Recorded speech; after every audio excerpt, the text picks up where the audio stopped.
दोस्तों इस वीडियो के माध्यम से आपको हम एमए फर्स्ट ईयर हिस्ट्री के पेपर में आने वाले मोस्ट इम्पोर्टेंट क्वेश्चन आंसर बताने वाले हैं। हिस्ट्री का पेपर कैसा आएगा, किस तरह के क्वेश्चन आएंगे, इंपॉर्टेंट क्वेश्चंस कौन कौन से रहेंगे, आंसर सीधा आपको बताने वाले हैं। चलिए शुरू करते हैं वीडियो को। स्क्रीन पर आप देख पा रहे होंगे लेटेस्ट सिलेबस है ये। पेपर का नाम है historiography concepts methods approaches and tools, MA first year history course 1। ठीक है, एनुअल पैटर्न वाले जिनके साल में एक बार एग्जाम होते हैं उनके लिए है। फर्स्ट ईयर की बात कर रहे हैं। पहला यूनिट रहेगा अबाउट हिस्ट्री। इसके अंदर what is history, meaning and scope in history, nature and purpose of history, history science of art, types of history. ठीक है, ये टॉपिक्स रहेंगे। सेकंड यूनिट ये रहेगा history and other disciplines. Third unit रहेगा ये रहेगा ट्रेडिशनल एंड हिस्टोरिकल राइटिंग्स। और अगला यूनिट ये है major approaches and theories with special reference to Indian historiography. ठीक है, अब देखें पहला जो यूनिट है उसका नाम देख लें, इतिहास लेखन अवधारणाएं पद्धति माध्यम एवं साधन, historiography concepts methods approaches and tool, ये पेपर का नाम है। ठीक है, अब यूनिट फर्स्ट में से इतिहास क्या है, व्हाट इज़ हिस्ट्री, इतिहास की परिभाषा, definition of history and explanation of its areas, क्षेत्र की व्याख्या कीजिए। तो ये क्वेश्चन है इंग्लिश मीडियम में अगर देखना हो तो आप जो है इंग्लिश मीडियम का गैस पेपर या क्वेश्चन बैंक ला सकते हैं। फिलहाल ये हिंदी मीडियम के स्टूडेंट्स के लिए है। ठीक है, बाकी आप इंग्लिश में इस क्वेश्चन को जो है ट्रांसलेट करके भी पढ़ सकते हो। तो यहाँ पर देखें, इतिहास अतीत की महत्वपूर्ण घटनाओं का अभिलेख है। जो अतीत में हो चुका है उनकी घटनाओं को जो कुछ लेखा जोखा है वो उसको इतिहास बोलते हैं। चिरकाल तक इतिहास का अर्थ तथ्यों का वृत्तांत, नरेशन ऑफ फैक्ट समझा गया। तथ्य स्वयं तो बोल नहीं सकते, अतः इन तथ्यों को वाणी देने का कार्य इतिहासकार करते हैं। ठीक है, जो फैक्ट होते हैं उनको वाणी आवाज़ देने के लिए लिखा जाता है, जिसको इतिहास बोला जाता है। ठीक है, बाकी आप इस आंसर को पढ़ लेना, काफ़ी इम्पोर्टेंट ही रहेगा। ठीक है, समझने के लिए, समझाएंगे तो काफ़ी टाइम लग जाएगा। ठीक है, थोड़ा सा आंसर ये है, इसको भी पढ़ लेना। इतिहास किसे कहते हैं उसके बारे में। ठीक है, इतिहास की डेफिनेशन क्या, आप अपनी तरफ से बना के भी लिख सकते हैं। ठीक है, हर वो घटना जो अतीत में हुई है उसको इतिहास कहा जाएगा। ठीक है, जो लिखित रूप में दर्ज है उसको इतिहास कहते हैं। इतिहास की परिभाषा अलग अलग विद्वानों के द्वारा क्या है, जी.एम. ट्रेवेलियन के अनुसार इतिहासकार का आवश्यक कर्तव्य कहानी कहना है, और इस प्रकार इतिहास और अपरिवर्तनीय मूल तत्व में एक कहानी है। ठीक है, अलग अलग विद्वानों के द्वारा यहाँ पर डेफिनेशन दी गई है। रेनियर के अनुसार, आर.जी. कॉलिंगवुड के अनुसार, किसी की भी आप डेफिनेशन लिख सकते हैं। इतिहास का क्षेत्र क्या है, आदिकाल से आधुनिक युग तक इतिहास का क्षेत्र निरंतर परिवर्तनशील रहा है। इस परिवर्तनशीलता के परिणाम स्वरूप इसका जो विकसित रूप आज है उसका एकमात्र आधार विभिन्न युगों के सामाजिक मूल्य तथा उनकी सामाजिक आवश्यकताएं रही हैं। मुख्यतः इतिहास के क्षेत्र के अंतर्गत मनुष्य के एक साधारण कार्य से लेकर उसकी विविध उपलब्धियों तक का वर्णन इस इतिहास में दर्ज है। ठीक है, यद्यपि प्रकृति का अध्ययन इतिहास क्षेत्र के बाहर है, फिर भी इतिहास में प्रकृति की पूर्ण उपेक्षा असंभव है। भूकंप, बाढ़, अकाल, अतिवृष्टि, अनावृष्टि प्रायः मानवीय कार्यों एवं उपलब्धियों को नियंत्रित करती है। पर्वत, नदी, झील, समुद्र ने मानवीय समाज के भाग्यों को निर्धारित किया है। मध्य एशिया की पठारी तथा बंजर भूमि ने मंगोलों को लुटेरे तथा लड़ाकू बना दिया। तो ये आप देख लें यहाँ पर। ठीक है, इतिहास किसको कहा जाता है, इतिहास अतीत यानी बीता हुआ और वर्तमान प्रेजेंट के बीच अनवरत परिसंवाद है। ठीक है, इसके बारे में टिप्पणी लिखिए। ठीक है, तो आप यहाँ पर इसको जो है रीड कर सकते हैं। ठीक है, इसको रीड कर लेना। और इतिहास की प्रकृति क्या है, इतिहास स्वयं को दोहराता है, विवेचना कीजिए। ठीक है, क्वेश्चन घुमा कर भी आ सकता है, आपको इतिहास के बारे में डीपली नॉलेज ले लेनी है। ठीक है, इतिहास स्वयं को दोहराता है, ये घटना वगैरह है।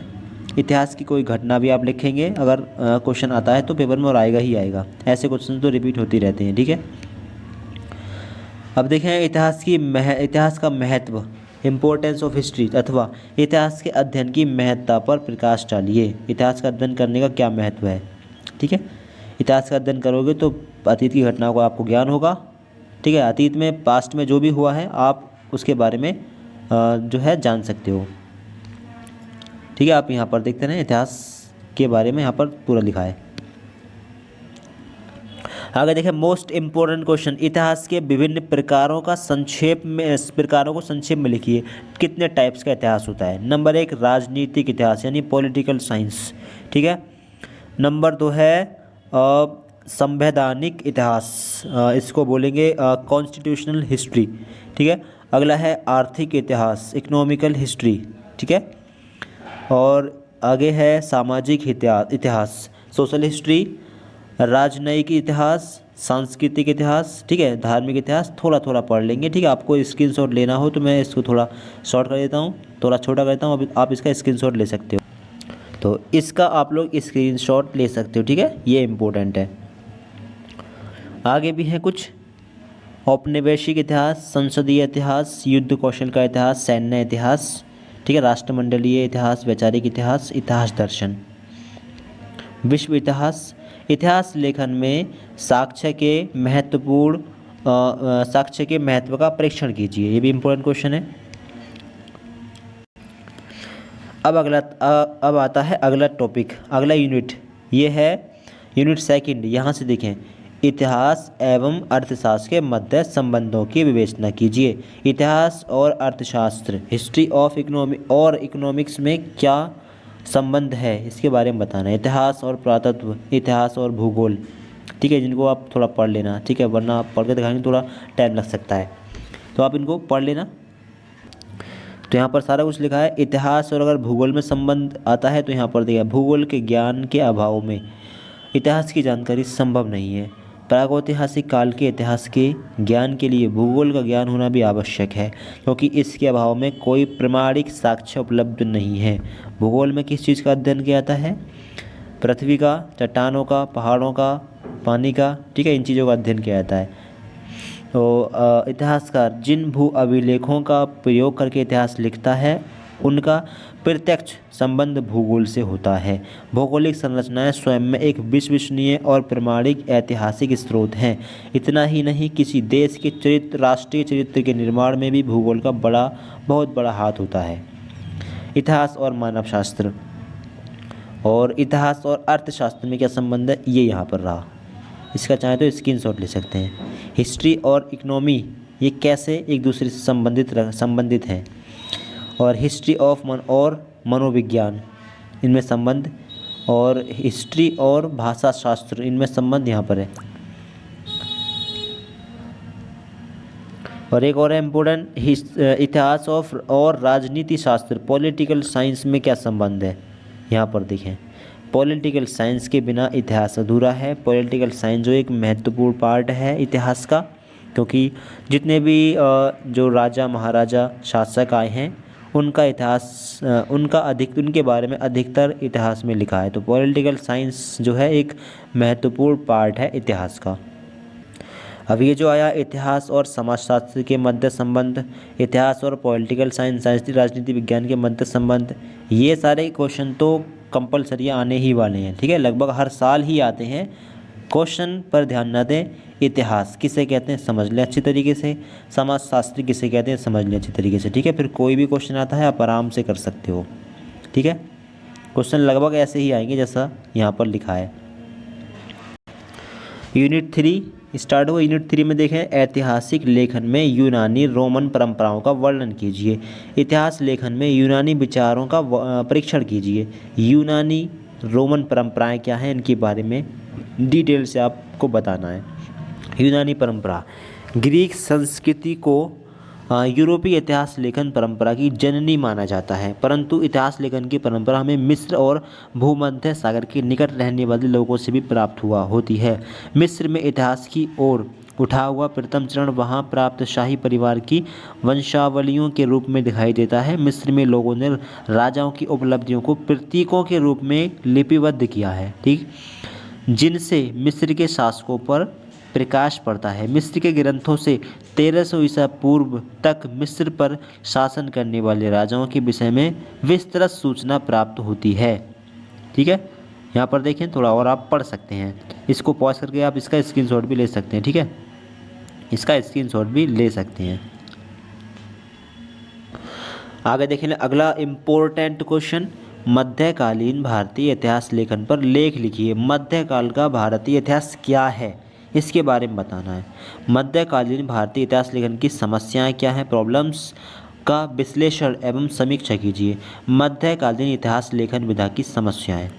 अरब आक्रमण के समय से ही इतिहास लेखन में अनेक समस्याओं की शुरुआत दिखाई पड़ती है।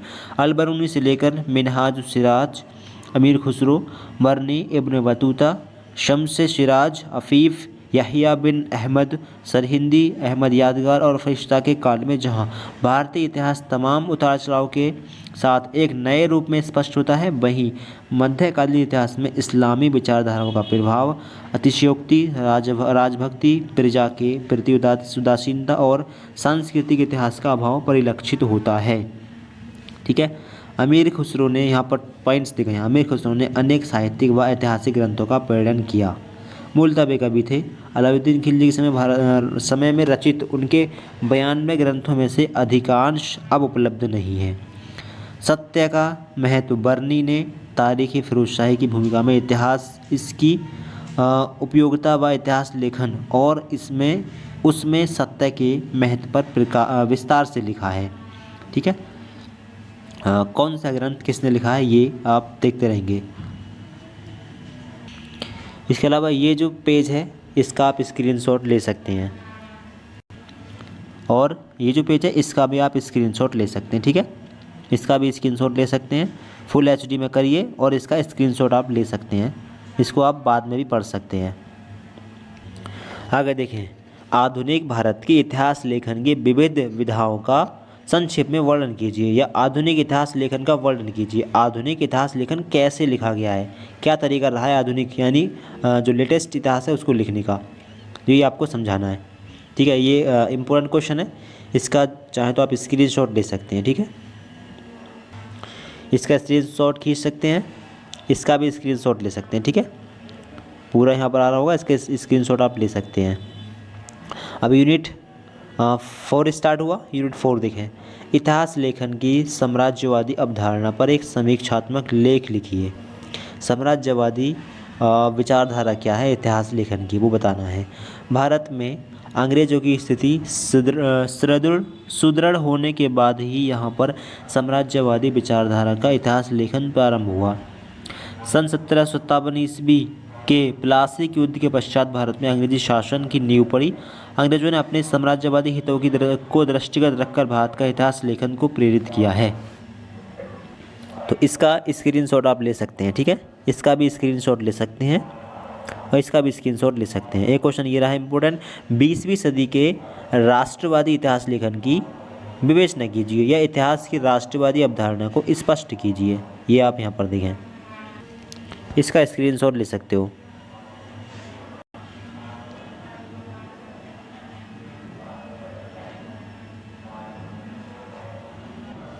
और देखें इम्पोर्टेंट क्वेश्चन, इतिहास लेखन में स्पेंगलर के योगदान की व्याख्या कीजिए।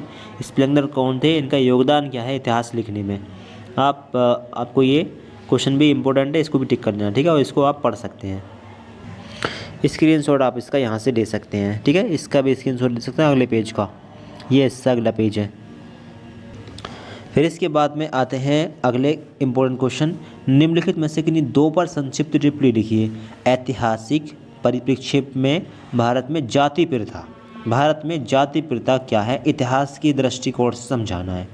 ठीक है। दूसरा, जियाउद्दीन बरनी इतिहासकार के रूप में। जियाउद्दीन बरनी एक इतिहासकार हैं, इनके बारे में एक शॉर्ट नोट लिखिए। तुजुके बाबरी या बाबरनामा क्या है, किसने लिखा, क्या इसके अंदर लिखा गया है, सब आपको मतलब रीड कर लें और इसको आप कर दी। ठीक है। कोई भी 2 कर सकते हैं। अकबरनामा और आईन अकबरी, इस तरीके से क्वेश्चन लिखे आएंगे। कोई 2 या 3 करने होंगे। अकबरनामा क्या है इसके बारे में पढ़ लीजिए। बदायूंनी कौन था इसके बारे में पढ़िए और लिखिए। रौंके कौन था। ठीक है। अब दिखाते हैं जाति की उत्पत्ति। जाति की उत्पत्ति कैसे हुई। जाति की विचित्र व्यवस्था केवल भारत में ही पाई जाती है। ये प्रथा इस देश में वर्षों से चली आ रही है। आजकल जाति जन्म पर निर्भर है। यदि किसी मनुष्य की जाति उसकी प्रवृत्तियाँ क्रम पर निर्भर होती हैं तो द्रोणाचार्य क्षत्रिय कहलाते हैं, क्योंकि उनका व्यवसाय युद्ध करना था, परंतु जन्म के कारण वे ही ब्राह्मण थे। इसी प्रकार उनके श्यालक कृपाचार्य योद्धा होने पर भी ब्राह्मण थे, क्योंकि ब्राह्मण कुल में उनका जन्म हुआ।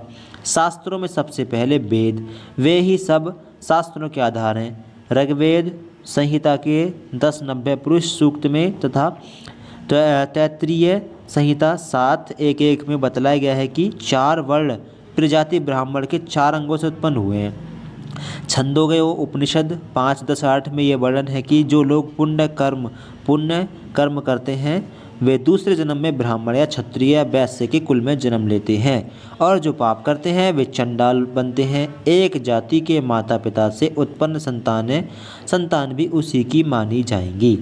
ये है कास्ट सिस्टम। ठीक है, आपने समझ लिया होगा, दोबारा ही पढ़ सकते हैं। वैदिक काल और वर्ण तथा जाति, ये देखें, इसका स्क्रीनशॉट आप ले सकते हैं। ठीक है, इसका स्क्रीनशॉट ले सकते हैं। इसके अलावा 4 जातियाँ होती हैं। ठीक है, कौन कौन सी हैं? 4 टाइप होते हैं जातियों के। यहाँ पर देखें, ऋग्वेद में मंत्री से 4 वर्णों का पता चलता है। यहाँ पर देखें कौन कौन से हैं। नंबर 1 ब्राह्मण, ये पूजा पाठ यज्ञ और हवन किया करते थे। धर्म के सभी कार्य यही वर्ण किया करता था। इनको समाज में महत्वपूर्ण स्थान प्राप्त था और आज भी है। दूसरा क्षत्रिय, ये वर्ण युद्ध लड़ते हैं और देश की रक्षा करते थे। इनका मुख्य कार्य राज्य करना था। ठीक है, क्षत्रिय राज करते थे। तीसरा वैश्य, ये लोग खेती और व्यापार किया करते थे। ब्राह्मणों को ये वर्ण आदर देता व अपना पूज्य मानता था। ठीक है। चौथा आया शूद्र, तीनों वर्णों के लोगों की सेवा करते थे। ये समाज का सबसे निम्न वर्ग था। शूद्र लोगों को सबसे नीचा और घटिया समझा जाता था, जो कि आज भी है हिंदुस्तान के अंदर। वर्ण और जाति यहाँ पर आप देख सकते हैं। ठीक है, तो ये व्यवस्था है जाति व्यवस्था। जाति से लाभ क्या है? जाति से लाभ तभी थे जब जाति के लोग अच्छी तरह से रहते थे, परंतु आजकल जाति के नाम पर अनेक दुष्कार्य किए जाते हैं। कई बार ऐसा देखा गया है कि कुछ संस्थान जाति के नाम पर खोल ली जाती हैं। इसमें केवल अपनी ही जाति के लोगों को प्रभुत्व प्राप्त होता है। ऐसी अवस्था में अधिकतर योग्य व्यक्ति कार्य से विमुख रह जाते हैं। ठीक है, बिल्कुल सही बात है, आप यहाँ पर देख सकते हैं। बाकी इसका भी स्क्रीनशॉट आप ले सकते हैं। इसके अलावा अगला देखें, जियाउद्दीन बर्नी इतिहासकार के रूप में, इसका आप स्क्रीनशॉट ले लीजिए। ठीक है, पढ़ने में टाइम ज़्यादा लग जाएगा। इसका स्क्रीनशॉट लेकर आप इसको पढ़ सकते हैं, और बाकी का आंसर इसका ये भी है। इसके आगे है तीसरा, अभी यही चल रहा है। इसके आगे बर्नी की रचना है। इसके आगे तीसरा ये आया, तारीख़ फिरोज़ शाही। इसका भी स्क्रीनशॉट ले सकते हैं। ये कौन था, मतलब क्या है ये, यहाँ से स्क्रीनशॉट ले सकते हैं। ठीक है, इसका तुजुके बाबरी या बाबरनामा, ये इंपॉर्टेंट है, इसका स्क्रीनशॉट ले सकते हैं यहाँ पर। ठीक है, क्या है, किसने लिखा, ठीक है, ये आप यहाँ पर देख लें। ये रहा तुजुके बाबरी। बाकी का ये है अकबरनामा, ये रहा आईन अकबरी, अकबरनामा आईन अकबरी। ये इंपॉर्टेंट टॉपिक्स हैं, सारे के सारे कवर कर लेना। ठीक है, और बदायूनी कौन थे, ये यहाँ पर देखें, इसका भी स्क्रीनशॉट ले सकते हैं। अब देख लें पेपर कैसा आता है। देखिए, ये पेपर रहेगा 100 नंबर का पूरा पेपर होगा। ठीक है, 100 नंबर का पेपर होगा। अब 3 घंटे का पेपर होगा। अब यहाँ पर देखें, answer any 5 questions, all questions carry equal marks. इतिहास, अतीत और वर्तमान के बीच संबंध अनवरत। History is an unending dialogue between the past and present comment बताना है। दूसरा, इतिहास की अवधारणा को स्पष्ट कीजिए। Elucidate the concept of history. अगला देखें, अपने कोर्स में निर्धारित किसी एक विषय के साथ इतिहास के संबंधों की विवेचना कीजिए। यानी जैसे पॉलिटिकल साइंस हो गया इसके संबंध, या फिर अर्थशास्त्र संबंध या भूगोल संबंध क्या है इतिहास का, किसी एक के साथ इतिहास का संबंध लिख सकते हैं। अगला है, इतिहास लेखन में यूनानी रोमन परंपरा को वर्णित कीजिए। इस तरह के से क्वेश्चन लिखे आएंगे। ठीक है, आप स्क्रीन पर देख पा रहे होंगे 10 क्वेश्चन लगभग ये हैं। 20-20 मार्क्स के 10 क्वेश्चन हो गए। 20-20 मार्क्स के 5 क्वेश्चन करने हैं, 20-25 100। ठीक है, 5 लॉन्ग क्वेश्चन करने हैं। अब कितने कितने पेज में लिखना है ये ज़रूर देख लें। तो देखिए, 20 नंबर का क्वेश्चन है तो कम से कम 4 पेज भरने ही पड़ेंगे। 4 पंजे 20, लगभग 24 या 25 पेजों की कॉपी आएगी दोनों तरफ मिलाकर। 20 पेज भर जाएंगे, अच्छे खासे नंबर मिल जाएंगे। अगर टाइम है आपके पास तो कुछ क्वेश्चनों को 5-5 पेजों में भी लिख सकते हैं। 5-5 पेजों में अच्छे खासे नंबर मिल जाते हैं। ठीक है, लॉन्ग क्वेश्चन है, बड़ा क्वेश्चन है, बड़े आंसर में लिखना है तो थोड़ा 5 पेज भी भर सकते हैं अगर टाइम हो आपके पास तो। ठीक है, वरना 4-4 मिनिमम पेज भरने ही भरने हैं। ठीक है, तो ये पेपर रहा आपका बाकी आपको कुछ और जानना हो कमेंट बॉक्स में बता सकते हैं। इस वीडियो को लाइक और शेयर कर दें, अपने दोस्तों को शेयर जरूर करें और इस चैनल को आप सब्सक्राइब कर लें। Thank you so much for watching this video.